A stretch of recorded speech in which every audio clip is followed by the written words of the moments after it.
সাগর গভীর ভারী, সকলের ঘটে না পারি।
হ্যালো, অসংখ্য ধন্যবাদ।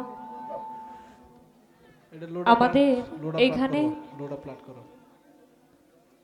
পবিত্র উরুস মোবারক, এখানে যারা আছেন বেশিরভাগ মানুষ তরিকার। তো আমার বাবাজি বলে গেছেন বিচ্ছেদ গান, ভাব বিচ্ছেদ গান, এখানে যারা তরিকার লোকজন আছেন ভাব বিচ্ছেদ গানগুলো এখানে লোকজন বেশি পছন্দ করে। কেননা আমি এর আগেও এখানে গান করে গেছি, আমার এই জায়গা সম্পর্কে একটু ধারণা আছে। চেষ্টা রাখবো সেদিকে গান করার, তবে একটু সময়ের প্রয়োজন। বাবাজি যে গানটা করলো, নীলে গুরুর উপাসনা, একজন ভক্তের কি হয়, একজন ভক্তের তার মুর্শিদের উপাসনা নিতে হয় নিজেকে চেনার জন্য, নিজেকে জানার জন্য। একজন ভক্ত তার মুর্শিদের কাছে যায়, আত্মসমর্পণ করে, বায়াত গ্রহণ করে, অর্থাৎ সে মুসলমান হয়ে যায়। মুসলমানের ঘরে জন্ম নিলেই কভু তাকে মুসলমান বলা যায় না, হাত পা নিয়ে জন্ম নিলেই তাকে মানুষ বলা যায় না। ঠিক সেই রকম একজন কামেল গুরুর হাতে হাত রেখে যে বায়াত পড়ল, সে কি মুসলমান হয়ে গেল। যে গানটা রেখেছেন, আমি একটি গান রাখবো। কথাই আছে নিজের ভাব যদি ভেতরে থাকে, ভাবের মানুষ দেখলেই বোঝা যায় যে সে আমার ভাবের লোক। শ্রদ্ধেয় জালাল খাঁ সাহেব একটি গান লিখেছেন, এই গানটি করে আপনারা যদি একটু সময় দেন একটু সংক্ষিপ্ত আলোচনা রাখবো। যেহেতু এটা বাউল গান, শুধু গান হইলে এই বাউল গানের মজাটা থাকে না। আমি ক্ষুদ্র মানুষ, যতটুকু সম্ভব চেষ্টা করব। আশা রাখি নীরবতা দিয়ে গান শুনবেন।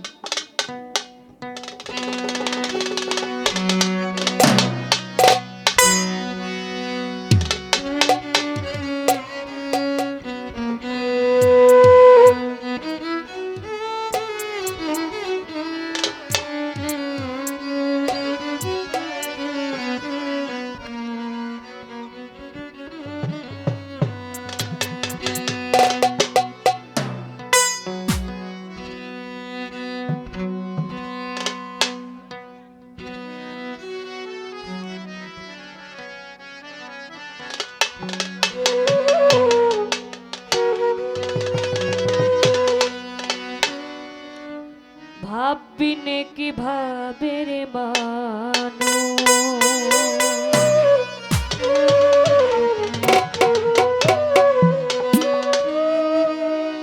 ধরতে পারা যায়।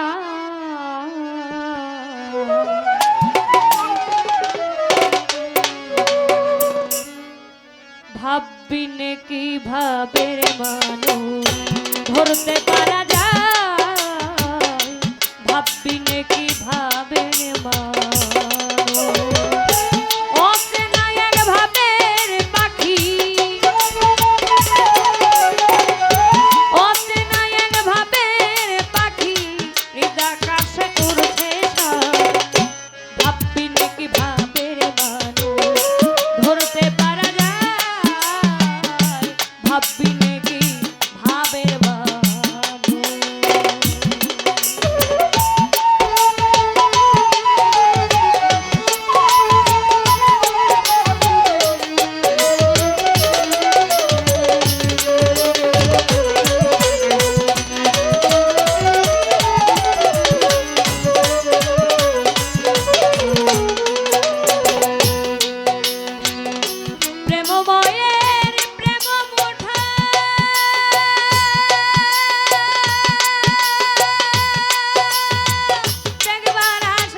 ধরতে পারা যায়,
ভাববি নাকি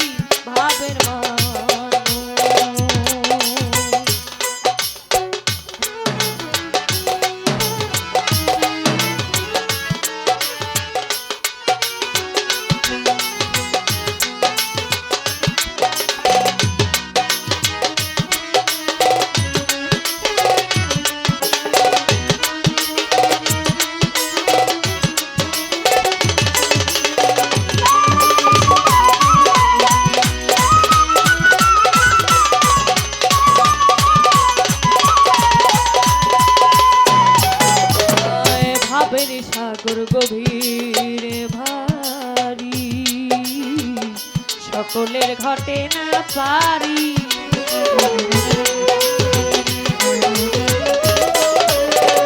ভাবের সাগর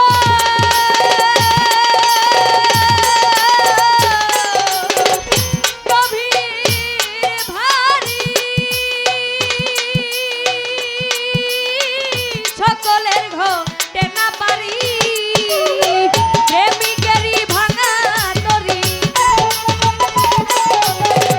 প্রেমিকেরই ভাঙা তরি ভিংবা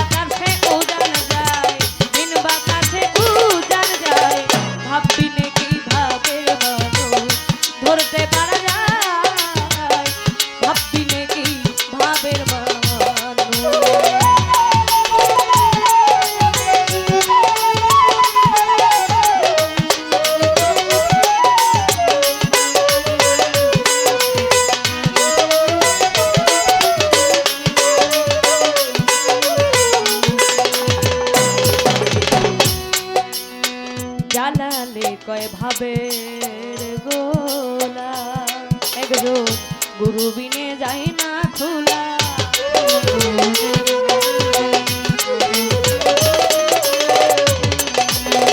জ্বালালে কয় ভাবের গোলা, একজন কামেল গুরু বিনে যায় না খোলা। দুই চোখে পড়েছে ধুলা, মন মজল না চরণ সেবা। আসলে মনটা তো কারো কথা শোনে না, এই মনটাকে বাঁধতে হইলে একজন কামিল মুর্শিদের প্রয়োজন। আমাদের কাদরিয়া তরিকার ইমাম সাহেব গাউসুল আজম শেখ সৈয়দ মীর মহিউদ্দিন আব্দুল কাদের জিলানী রহমাতুল্লাহ আলাইহি, ওনার কাছে একজন হিন্দু ব্যক্তি বায়াত গ্রহণ করার জন্য এসেছিলেন।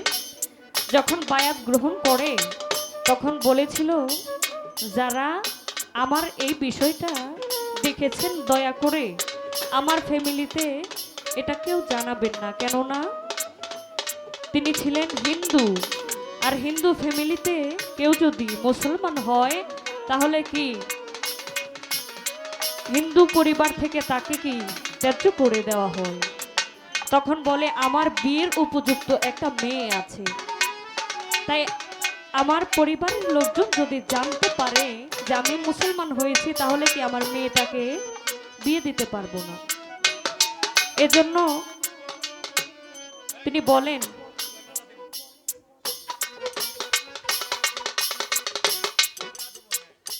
ধন্যবাদ শফিক ভাই, একটি মালা এবং 500 টাকা দিয়েছেন, ধন্যবাদ জানাচ্ছি। ভাইয়ের সাথে যারা আছেন তাদেরকেও ধন্যবাদ। যে কথাটা বলতেছিলাম তা আসলে বাবা ছোট্ট করে একটু আলোচনা রাখতে চাই, কেননা এখানে জালাল খা বলেছেন একজন গুরু বিনে কি ভাবের গোলা খোলা যায় না, একজন কামিল মুর্শিদের প্রয়োজন। কি হয়, যে কামিল মুর্শিদের প্রেমে মস্তে পারে তারে কখনো চিতার আগুনে পোড়াইতে পারে না। সেই হিন্দু ব্যক্তি যখন মারা যায় তখন তার পরিবারের মানুষ হিন্দুরা মারা গেলে যেমন চিতাই নেয়, ঠিক তেমনি ভাবে চিতার আয়োজন করে তাকে যখন চিতায় রাখতে যায় তখন ওই কাঠে যখন আগুন ধরায় একবার, দুইবার, তিনবার, এরপরে আর আগুন একবারও ওই গায়ে আগুন ধরে না, আগুন লাগে না। এরপর হিন্দু পরিবারের লোকজন চিন্তা করলো, এই সম্প্রদায়ের লোক যদি আমরা পুরাইতে না পারি তাহলে কি জলে ভাসিয়ে দিতে হবে। সেই আয়োজন করে আবার জলে ভাসিয়ে দেয়। তখন আবার বড় পীর আব্দুল কাদের জিলানী রহমাতুল্লাহ আলাইহি দেখে তার ভক্ত পানিতে ভাসতেছে, ওই লাশটাকে এনে কবর দাফন করে। তো বাবা এখানে বোঝাইতে চাইলাম, একজন ভক্ত যে প্রকৃত ভক্ত তার মুর্শিদের প্রেমে পড়তে পড়তে আঙ্গার হয়ে যায়, তাকে কি দুনিয়ার কোনো আগুন ছুঁইতে পারে না। সেই ভক্ত কয়জন হইতে পারে? সেই ভক্ত হওয়ার জন্য কিছু দিক নির্দেশনা থাকে, আমাদের জীবনে চলার জন্য যেমন কিছু নিয়ম থাকে। বাবা যান, এই দুনিয়াটা 2 দিনের মাত্র, এই দুনিয়াতে আসলাম আর গেলাম, যদি কিছু না করতে পারি তাহলে সব কিছু বৃথা। এই মানব জনম আবার হবে কি না? তাই এই যে জনম পেয়েছি সাধের জনম, এই ভবের জনম যেন বৃথা না যায়, তাই একজন কামেল মুর্শিদের প্রয়োজন। কি ওই গুরুর উপাসনা নিয়ে ওই মোতাবেক চললে এই দেহের এই আত্মার মুক্তি হতে পারে। এখান থেকে কথা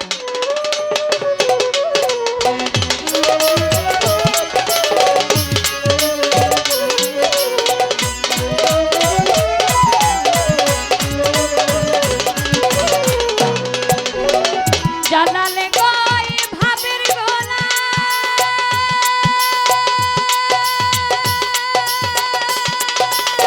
গুরু বিনে যায় না খোলা।